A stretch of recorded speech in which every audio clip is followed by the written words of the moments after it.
Hello, this is Cuckoo. Today I want to show you this. This is the Electron analog heat. I've shown it to you before, but today I want to be much more precise and thorough. Because the last time I was showing it, it was kind of new to me, and I was just pumping it, the volume, and driving it, and putting all different kinds of sound sources into it, and just going a bit wild. But today I want to be more precise about what it sounds, because after some time of using it, I find it highly useful. And not only to drive the sounds and make crazy sounds that are heavily distorted, but there's so much that is happening before you get to the distortion. Um, you know, before it distorts, it's also very lovely. And sometimes it's so easy to just drive the sound and make it really loud and fat, but then the sheer volume is sort of blowing you away, and you're like, "Whoa, this is so fat." But what I'm going to try to do is to compare before and after at the same volume level, just to hear what's actually happening to the sound. And please watch this yeah, it's a movie. Watch this video in high quality, because that also impacts heavily on the sound. Low quality video on YouTube, muffled sound. So high quality video, highly recommended. Okay, cool. Let's get to it. Okay, so here we are, analog heat and the analog keys. I'm going to do this demonstration with the analog keys just because it's convenient. I'm going to keep to one source. First thing you would like to check before you start making sounds is the input level. You see this bar here? It indicates input level. It means that when you reach that little bar there, you might run into input distortion problems. So I'm going to press settings and go to input, yes, and play some sound. If you're going over that bar, let's see, you can still handle it a bit over that bar, but be careful. It likes the audio level kind of high, but it doesn't have to be there. Some of these circuits, they show like different audio qualities at different levels. So pay attention to what level, what kind of sound quality comes out, and pay attention to what you're doing. Okay. But at all times, you can see this input level here. This is the input level. So just keep an eye on that. So this sound, it's now not active, so we can't hear the distortion now. If I press this is something I'm going to do a lot through this video. I'm going to active, not active, active, not active. Just compare levels and sound quality. So this particular sound, it's kind of an organ warm sound. It also has some air up there in the top region.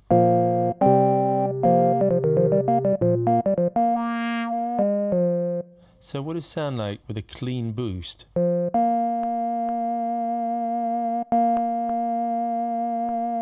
That's about the same level.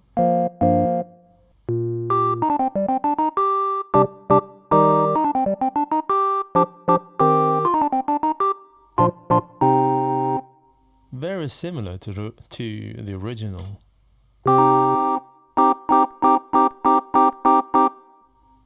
We can hear that there is a fullness in the lower midtones that might be introduced.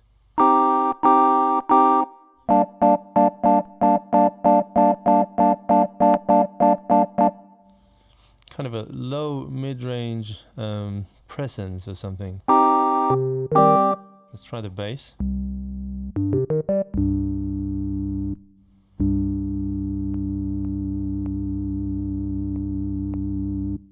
We can also hear a tiny bit of fluff in there, like like something like that.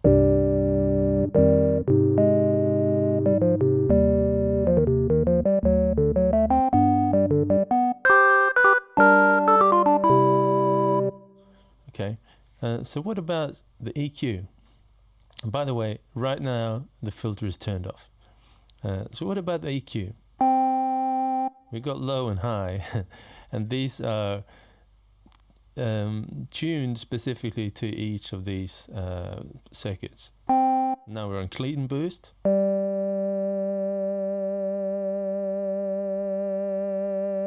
We can almost in every circuit, every character, we could hear that turning the highs up would also introduce some kind of old school noise like this. It sounds a bit old school, to be honest. There is like this sound that was probably present in many old recordings due to the analog circuitry being used, I guess. I'm just guessing. Okay, so bass.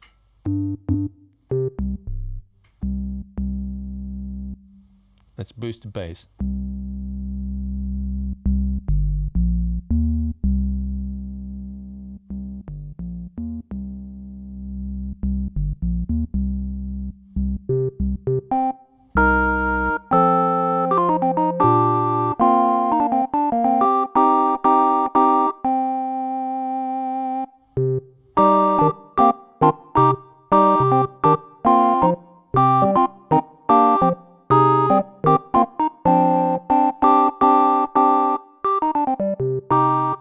So what I've done now is I'm driving it about there, and the wet level is just set to match the input level, basically, just to try and not cheat.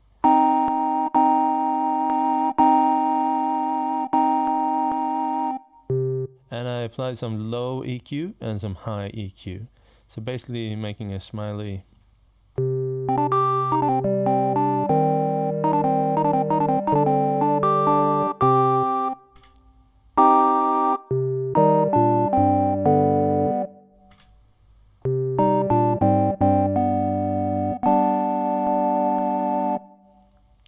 I think already we're hearing like a musically nice quality introduced here. I mean, you could probably do EQing with software and stuff, but I think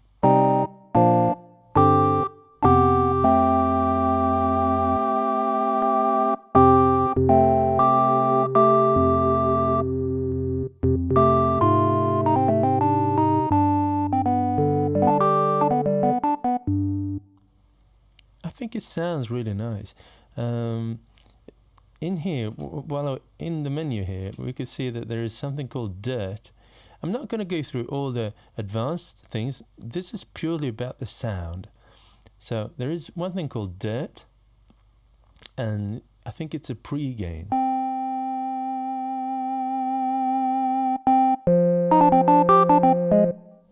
We could hear that the volume was kind of boosted by that, so I'm going to lower the wet level.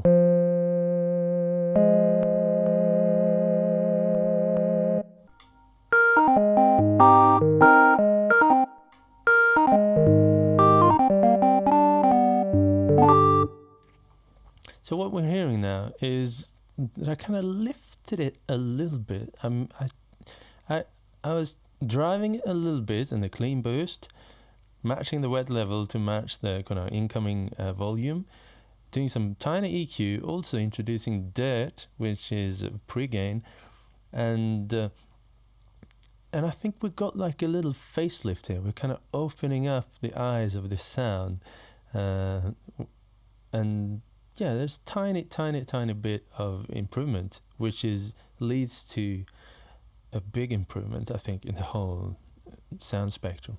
So let's try to introduce the filter and see what it can do. You could turn it on and off by pressing both of these at the same time. So if one of these is lighting up, it means it's on.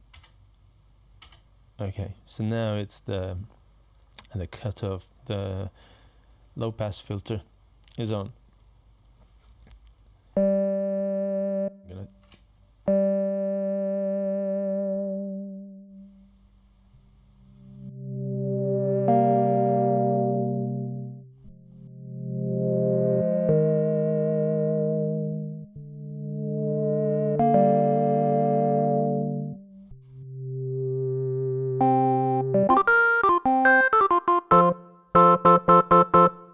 distorting there.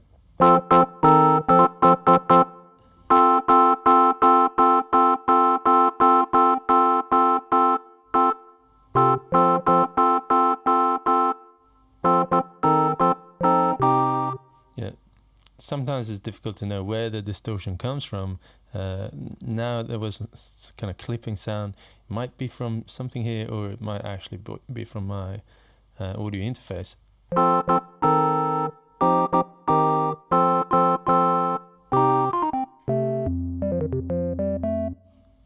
So just stay alert, and maybe it's a healthy thing to practice to not boost the volume too much, too close to the limit at all times, but to kind of stay inside some safe range. Okay, the filter. Let's try them out one by one here. So this sound.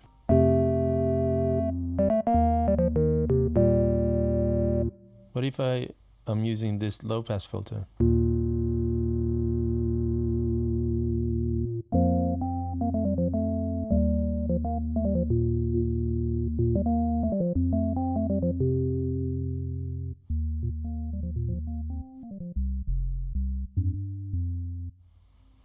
The filter does not track the pitch, but it can track volumes. There is an envelope follower that can track the volume, incoming volume, and react to that. But it doesn't track pitch. So if I'm doing this,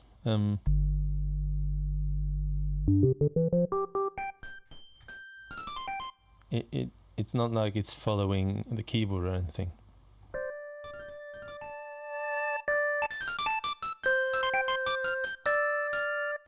I mentioned that the resonance is really powerful, so just at very small levels you could clearly hear it, and as you go up here it's super audible, and over there it starts to self-oscillate. So let's do this.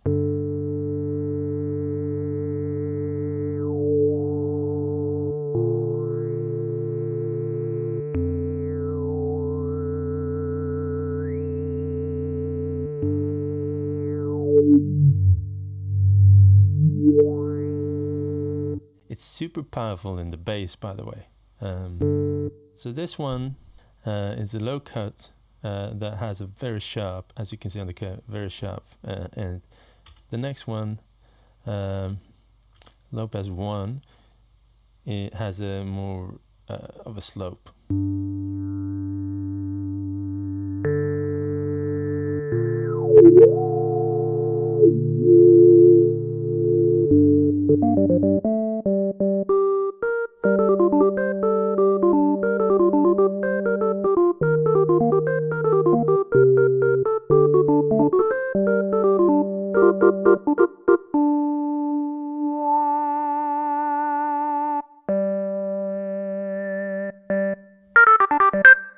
Ooh.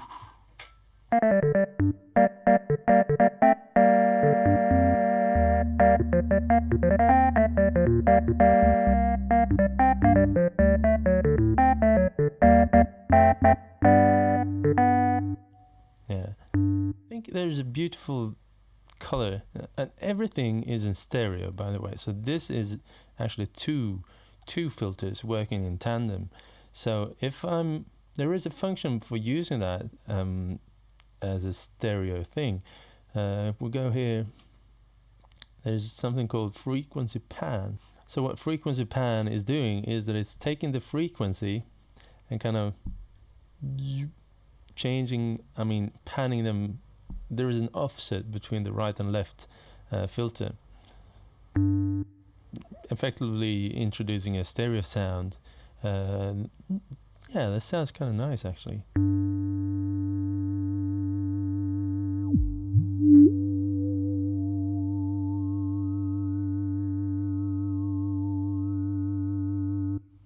I'm gonna reset. So before,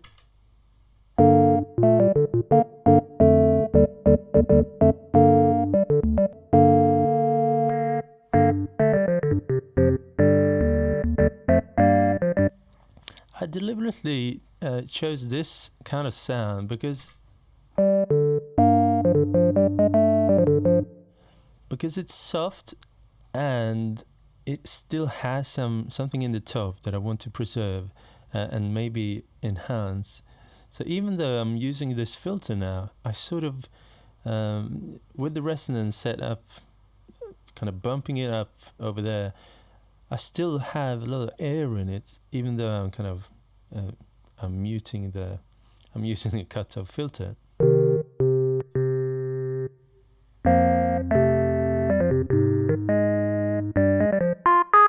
Okay, let's try the next one. This is called band pass. So what it's doing, as you can see there, just choosing where in the spectrum you want to keep the sound and muting the spectrum outside of it.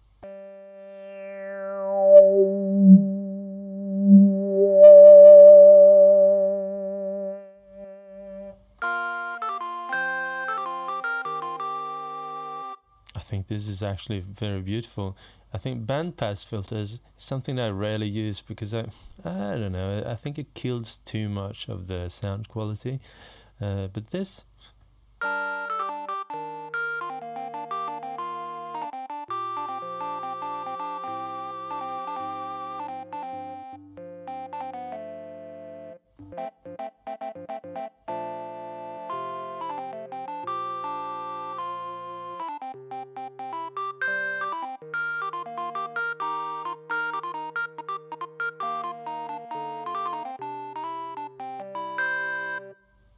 yeah, I think it's nice.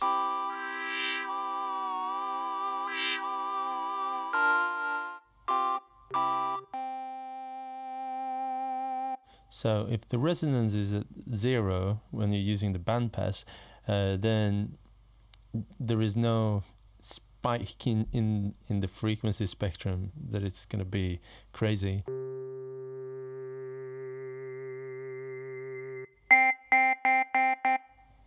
But the higher you go with the resonance, the more specific it's going to be. It's like something that works for just one particular sound.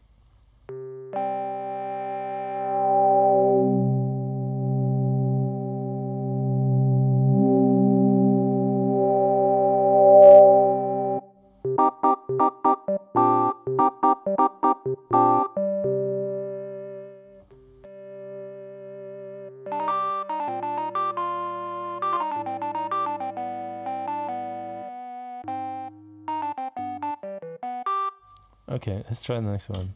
This is a high pass filter 1 with the long, with the long slope.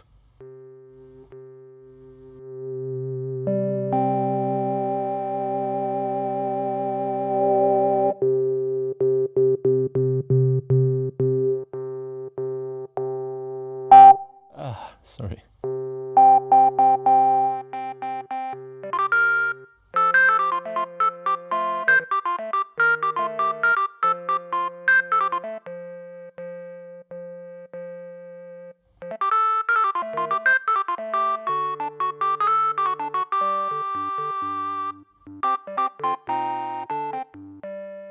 Okay, let's try the next one. High pass 2 with a very short slope.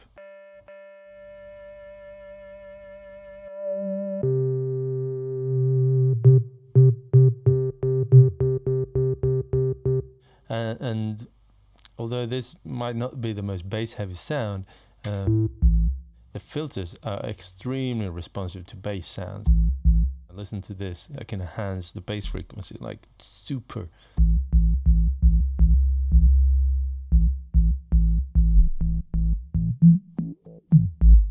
Ooh.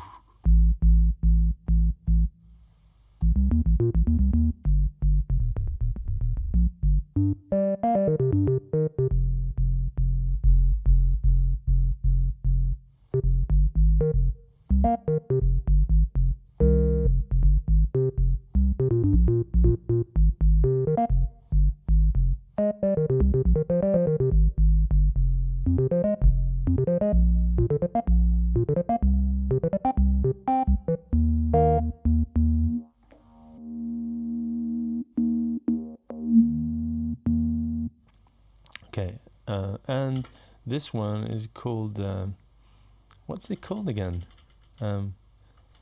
BS? It's the bullshit filter. No, it's band, but I don't know. This is band pass, and this must be like band shaft. I don't know. Let's take the other one first. This is the peak, where I can select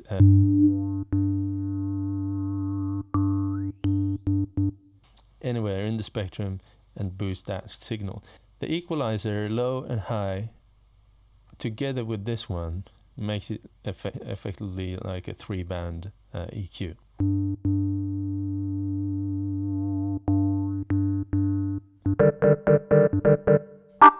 Oh.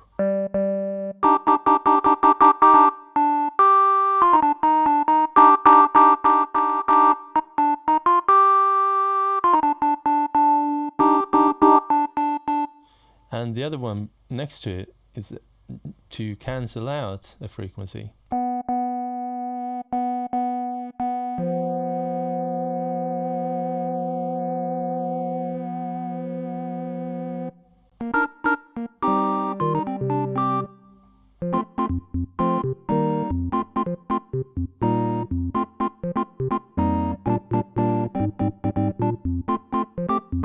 Okay, so now we've been using just one setting here. We've been using the clean boost, and I haven't changed the drive.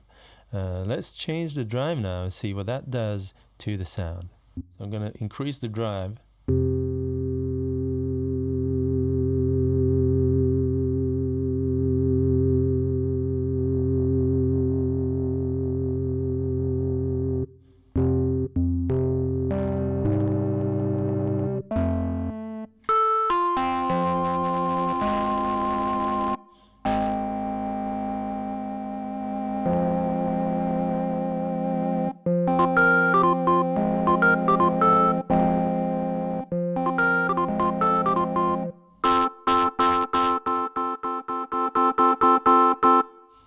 So the clean boost, it goes to a certain point, and then there is like a sort of clipping distortion. It's not very beautiful. So, pay attention to the levels and listen to the sound.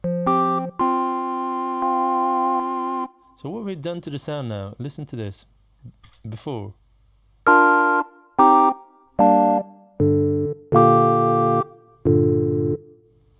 It's a very clean sound from the analog keys.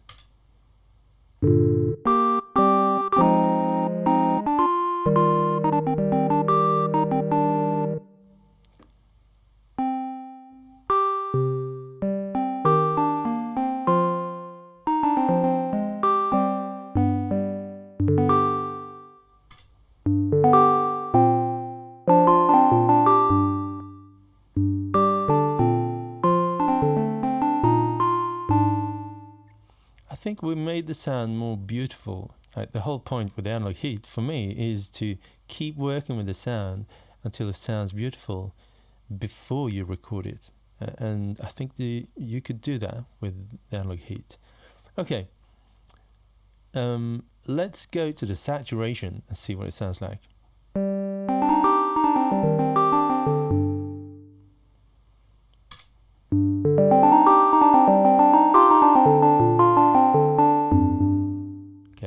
We know the sound now of the clean boost, and we know the sound of the patch, so let's go to the saturation and listen to that.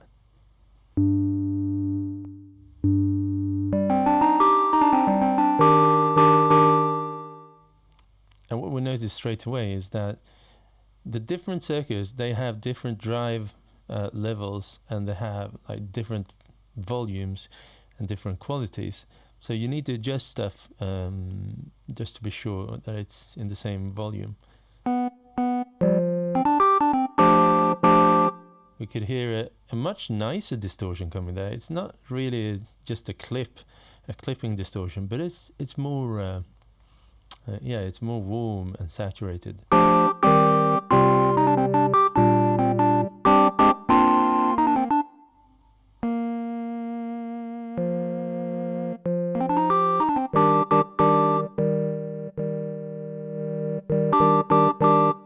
And now I'm gonna drive it lower and lower. We can see there is a different kind of distortion appearing when you're driving it very low, and then there's like a sweet spot where the distortion is almost gone, and then it starts distort more again. So listen to this.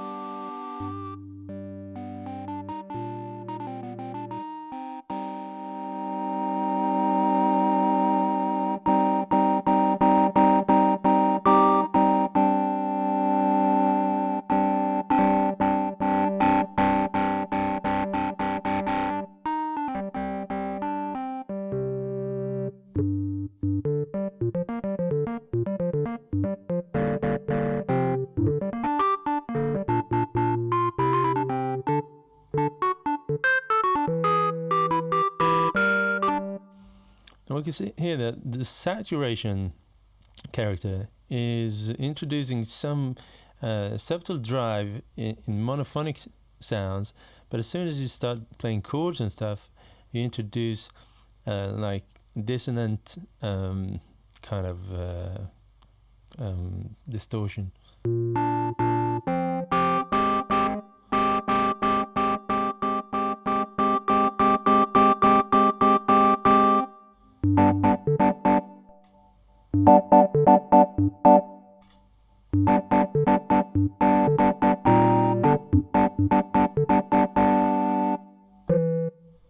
Clean boost.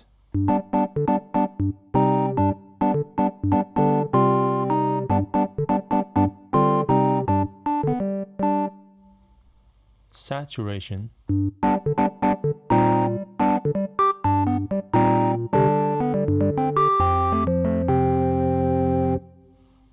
Okay, so let's try the one called enhancement, and I think this is probably meant to be used on a full mix, subtly. Let's listen to it.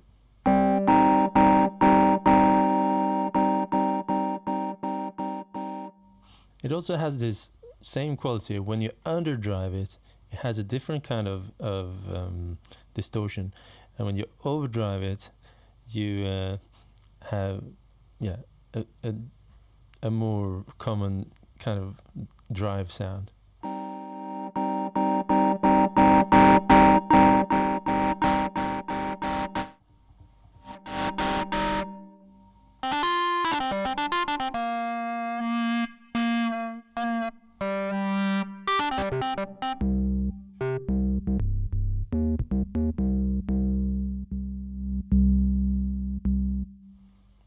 And as you could hear, there's also a sweet spot where there is neither overdriving or underdriving to a particular amount. So it's up to you to find the sound that you want to use. So now it could be a good time to introduce the follower, or the envelope. When we were playing just one tone,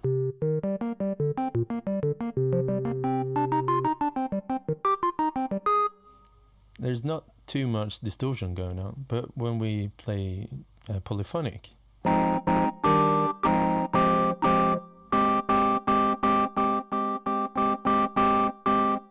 there are several things happening because we're introducing many frequencies of polyphony.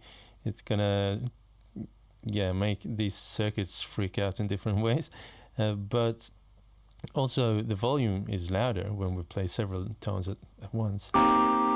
So what we could do now is to go here to the envelope, and we could let the audio volume drive any of these parameters. So we could say that as volume goes up, drive should go down. Okay, let's try that. So we go into the envelope, and it's 2 pages. The second page has a destination, it's set to drive, and the first page has a settings page. Following, attack, release, and trig. So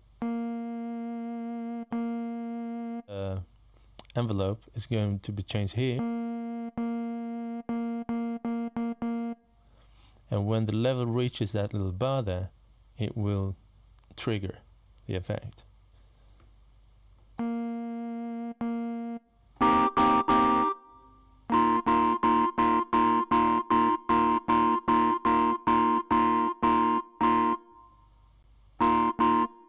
Okay, let's go to this second page and say drive depth negative.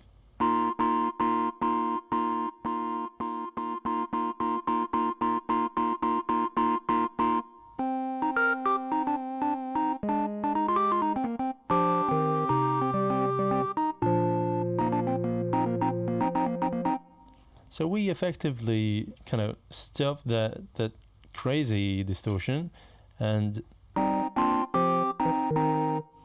just made it distort less, basically.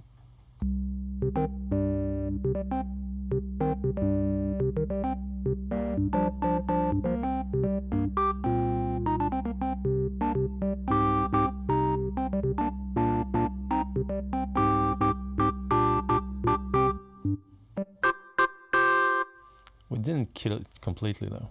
It's part of the sound of the enhancement. I think this one, I don't have any particular, master sounds to play through it, but this one works. These two, enhancement and clean boost, in my opinion, they're probably the best to work with on final mixes. Okay, let's try the next one. Mid drive. I'm just going to reset this. Let's see. Mid drive. So this is the patch. By the way, through all of this, I've been using a reverb and a delay as part of the patch. Now, these three first, the clean boost, saturation, and enhancement, are probably the ones that tackle reverb the best. As we're now progressing into more distorted circuits, it's the reverb is going to be more and more of a pain to have before it comes into the heat, and would make more sense to use it perhaps after it's gone through these crazy distortions. So let's see what happens with the reverb in the mid drive.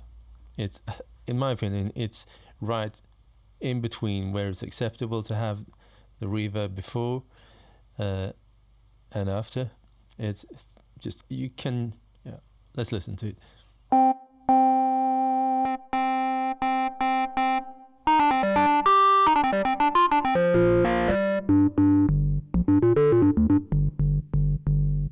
I'm gonna kill this.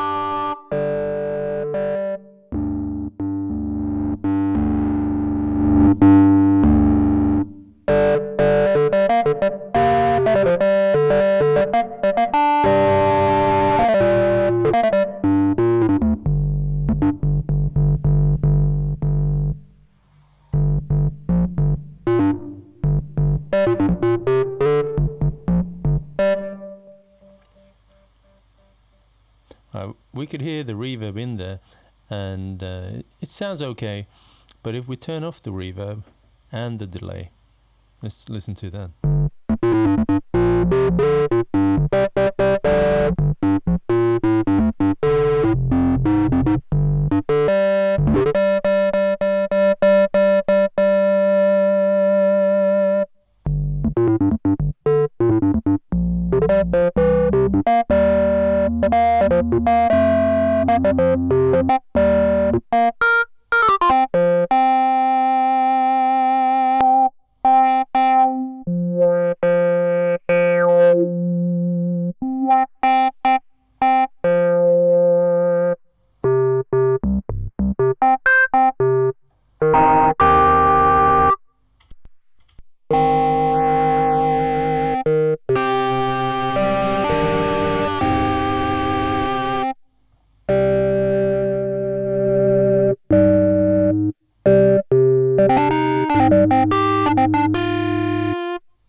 we can hear with this one, mid drive, it's more of it reminds me a lot of guitar pedals and guitar drives.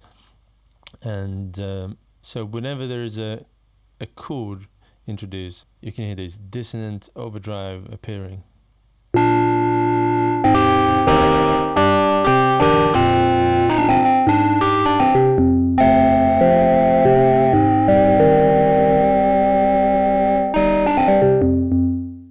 So if we turn this sound into a mono sound, turn off polyphony altogether in the sound,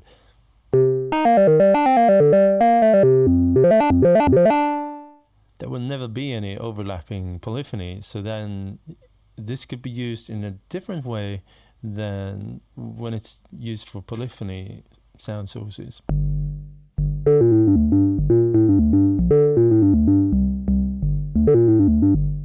So as we can hear now, there's barely any distortion appearing, but if I turn on polyphony again,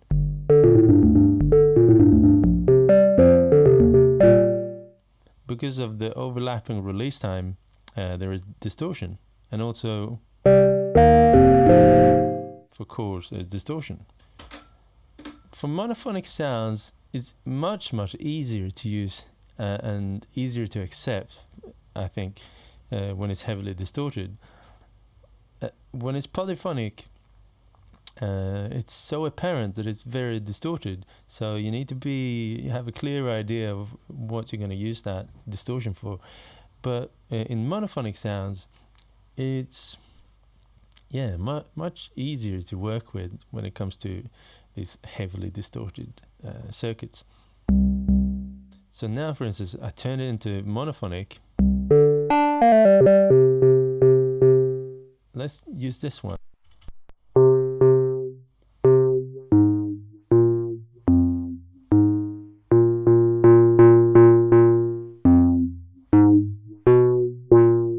Okay, let's make this frequency react to the audio level. Okay, let's go into the envelope again. Raise this. Actually, I'm gonna use this one instead. Let's see, there are three. It's like attack release and attack decay and follower. So for this, I'm gonna do an attack decay. Let's try it. So whenever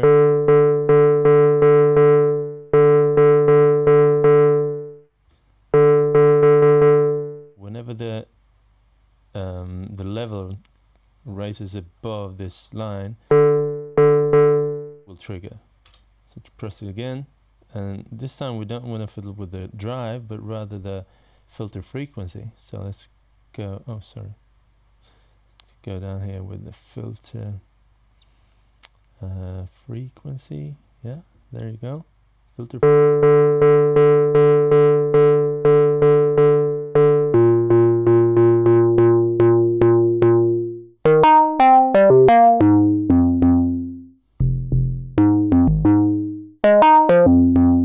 So let's see what's the attack.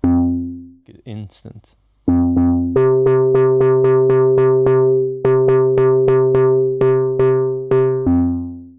So because listening to the sound that I'm playing live, it feels like it's now part. Oops. Yeah. So now it feels sort of like it's actually part of the patch itself.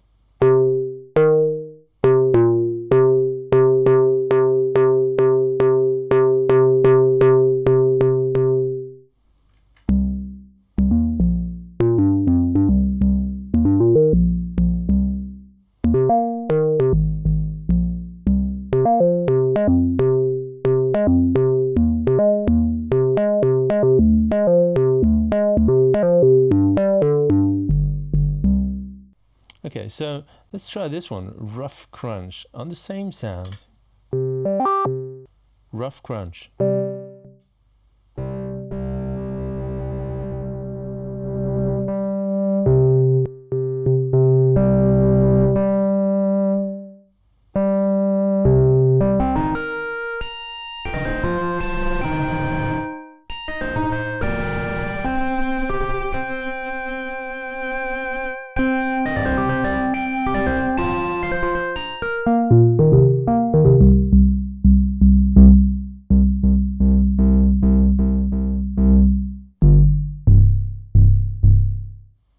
with these bass frequencies, I can actually feel wind blowing from my speakers here. I turned the EQ down in the highest moment, like on the last sound.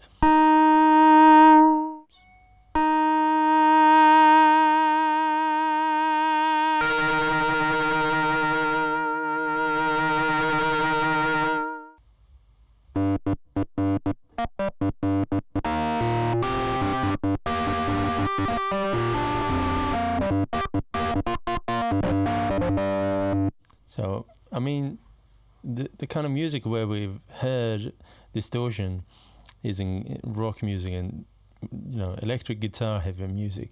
We heard these sounds being used a lot. So whenever I hear sounds like this, I think about electric guitars. So in order to acquire this sound and make it your own, you need to work a little bit to not go into the same kind of tracks that we've heard a million times with guitars, but rather try to invent something that sounds nice for this kind of sound that you want to make. I mean, you can make it sound like guitars, no problem. But for me, I feel like, well, this sounds like a rock guitar. Let's try something else.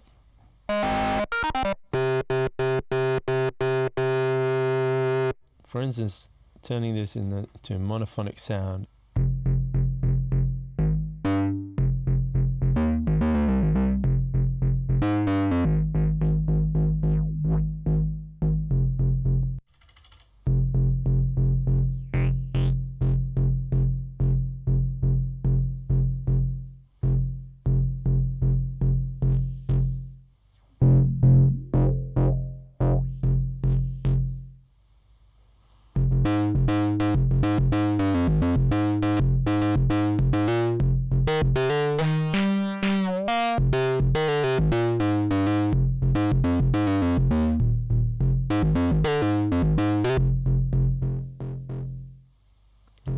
Okay.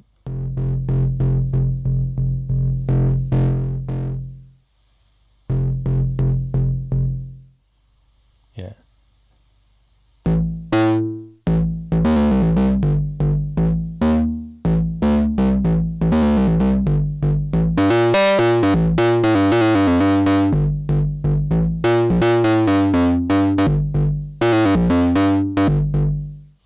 So what we can hear now is that as I'm going up, it becomes sharper and sharper and more heavy. So we could now introduce this. I've been using the envelope follower, but it has actually it can react to different parts of the spectrum. So for this one, maybe we'd like to react to the top rather than the bass. So right now it sounds like this. As we go up here, it becomes a bit crazy. So what if we turn the bass frequency up here, and we want less resonance as we go up? Maybe we could do that. Let's see. Let's say filter resonance. There you go. Less frequency resonance as we go up and reach this region up there. Also, we need to make sure it reached through the threshold.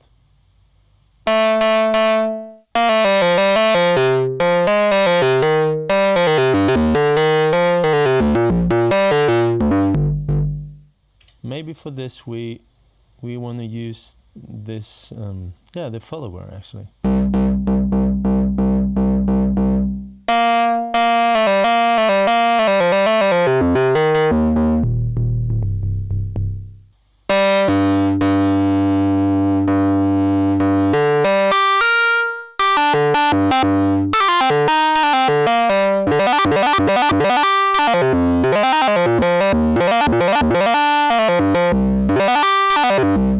Yeah, cool. Okay, that's Rough Crunch.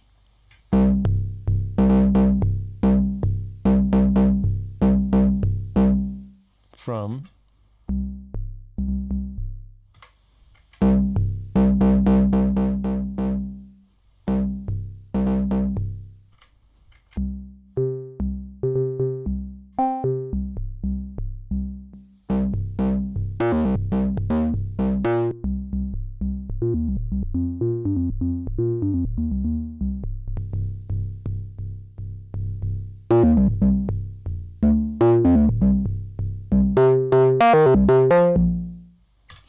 and what's going to appear now is my love for this machine as a bass machine, because you can already tell that it works really well for bass sounds, and for this sound I haven't even raised the EQ for the lows. Let's do that.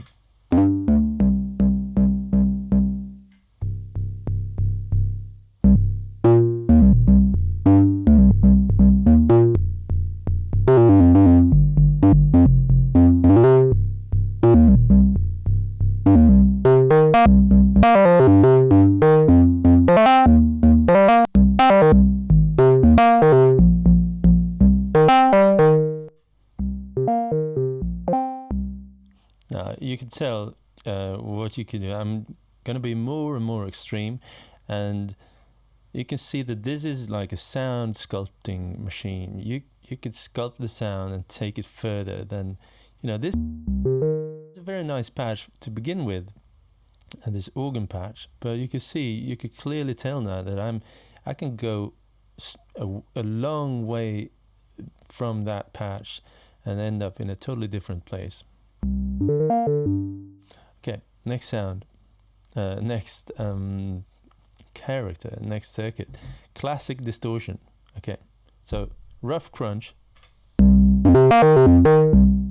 same settings applied to classic distortion.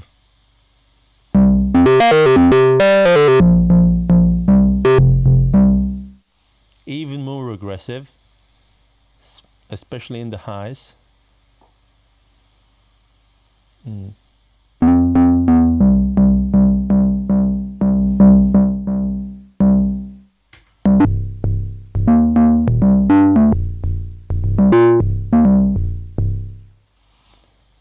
All this hiss now coming from the distortion, from the drive, from the EQ perhaps, and also a tad of the filter, can be sort of compensated for by the filter, or perhaps the equalizer as well.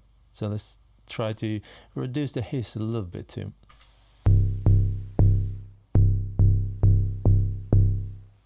And this is where the EQ is so nice, because it's tuned to every filter, and it knows perhaps that this introduces a lot of hiss, so it takes away the hiss, but it doesn't completely kill the highs.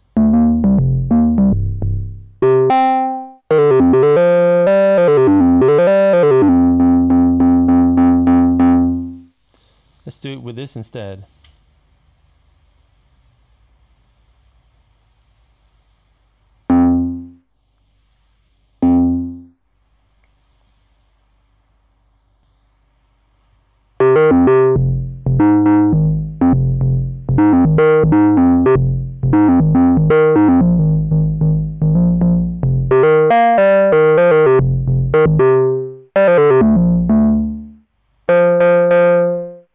So what about a chord with this classic distortion? Let's try it. Polyphony on.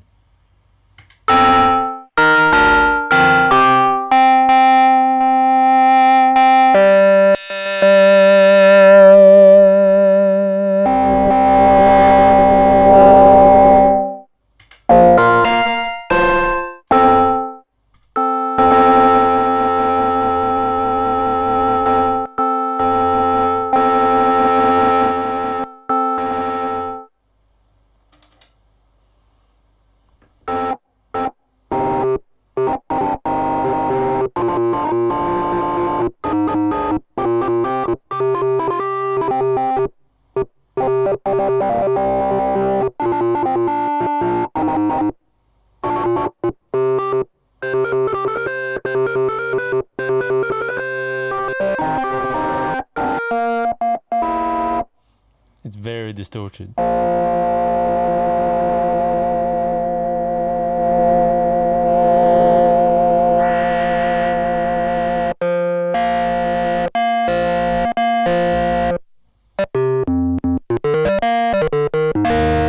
As long as we're playing chords,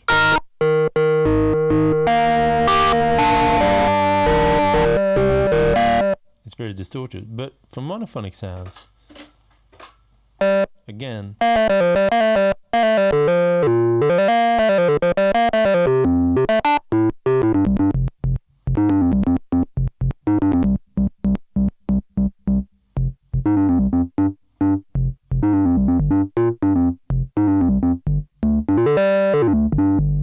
think it works so lovely with the bass sounds.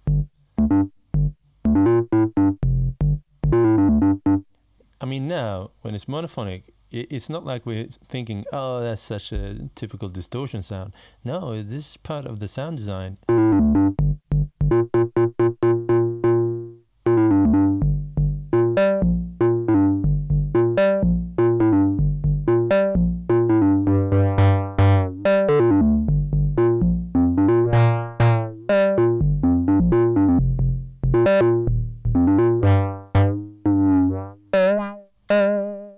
Okay, let's add some reverb here again and see what it feels like.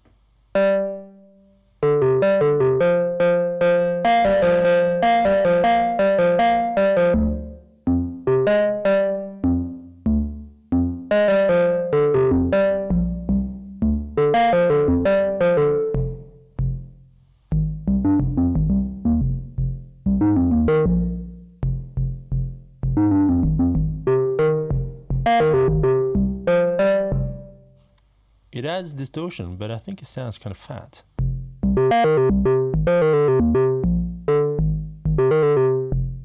Okay, round fuzz.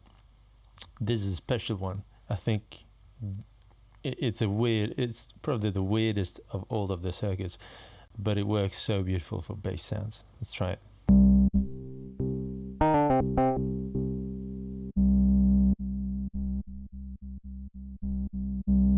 Up until now, we could hear they sound similar.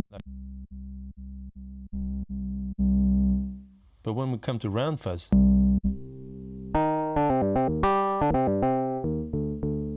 it's completely different. It's like there is an octave.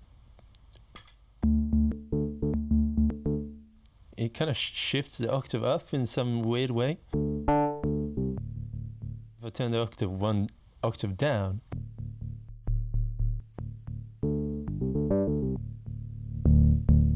and this one has such lovely bass sound. I've been using this for bass sounds quite recently, and yeah, this is my go-to bass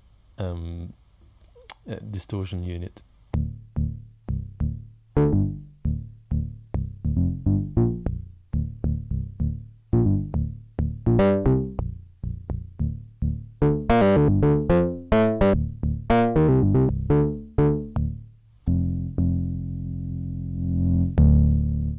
Ooh.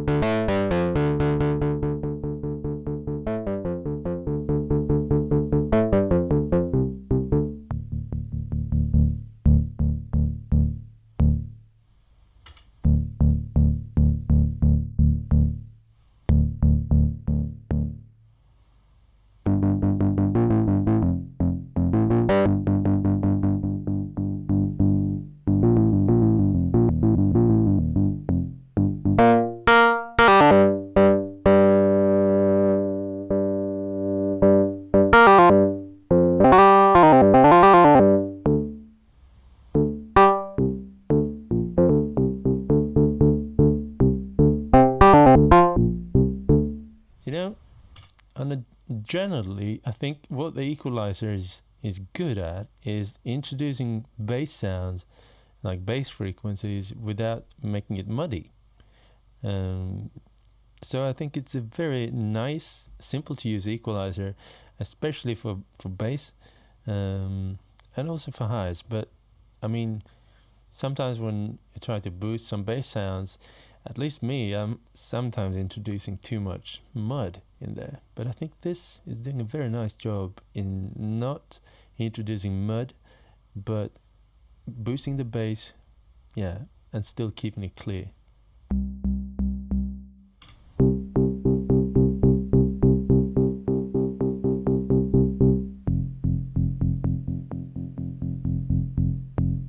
Very nice.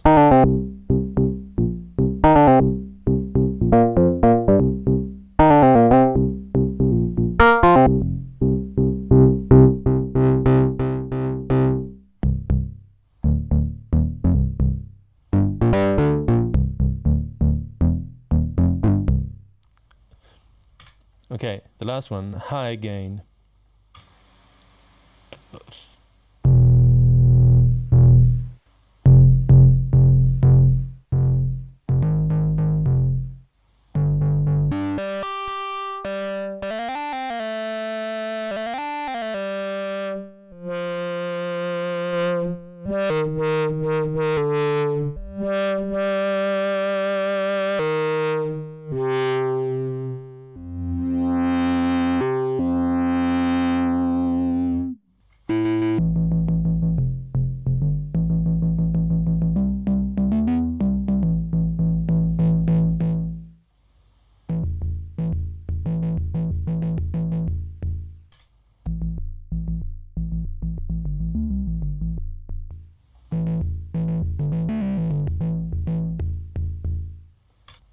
Okay, so this, I hope that it wasn't too boring to listen to this because just using one sound, but the purpose was to have one sound that you're familiar with and see how that one sound can go into very different directions in different kinds of different parts of the circuits.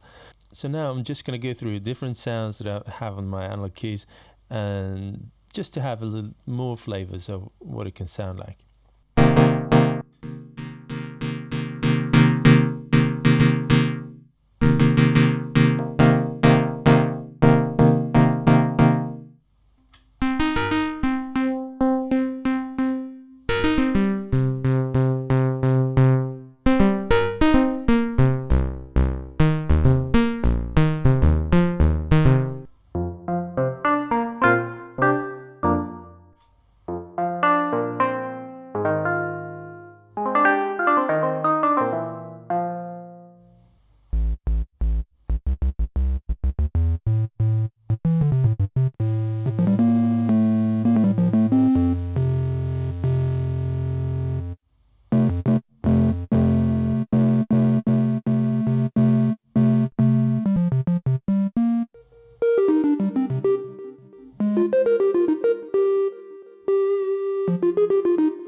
Okay, so there you go. This is the Electron Analog Heat. I hope this hasn't been very boring to listen to just one sound going into this, but the point is I want to have just one sound that you get familiar with and then show you what you can do with this one sound. And of course, it'll be dependent on the sound coming into it, and also if there's a full mix, just one sound, or if it's a polyphony, acoustic music, whatever, it's dependent on that. But I hope you get an idea of what can be done to the sound once it's coming into the analog heat. I think there's a lot of high quality stuff you could do with it. You could just subtly bring to life the sound, or you can go totally bonkers and distort it to hell. And for me personally, I know that I would be using this heavily for bass sounds, because I think what you do with a bass register is so lovely, and what you could do with other stuff as well. But for me, the bass sounds this is where I'm always going to use it. Every time I make a bass sound from now on, it's going to go through the analog heat. And I find the equalizer very simple to use. Also, maybe I'm using these two the most when I'm creating sounds, like the peak and the reverse peak. Yeah, it's really good. I hope you get a good idea of what it can do and why it's good, or why I think it's good. Or maybe you listen to it now and feel like, it's just distortion. I don't care. That's totally fine. Actually, I like it a lot, so I'm very happy that I got it. Okay, this is Cuckoo. If you like what I do with these tutorial videos and stuff, perhaps you care to donate a few bucks every month. Everyone who supports me over at Patreon get access to all of my files and downloads when I create downloads, and you also help support me doing these videos, which is very nice. And I also opened up a web store not too long ago. I've only got a few packs there now, but for those of you who don't want to donate on a monthly basis, maybe you just want to buy a pack, or perhaps you just want to do a one-off donation. It's just very much appreciated too. You can go to my store as well. There's a link somewhere here in the screen. Store.truecuckoo.com.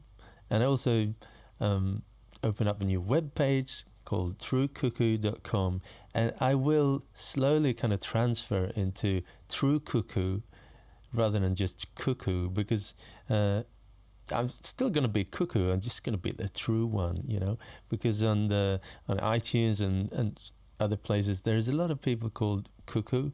Not a lot, but there are a few bands called Cuckoo, and also a label called Cuckoo Music. And so I want to be the true Cuckoo, just so there's no doubt of the true Cuckoo. So there you go. Cool. Yeah, stay cuckoo everyone, and peace out.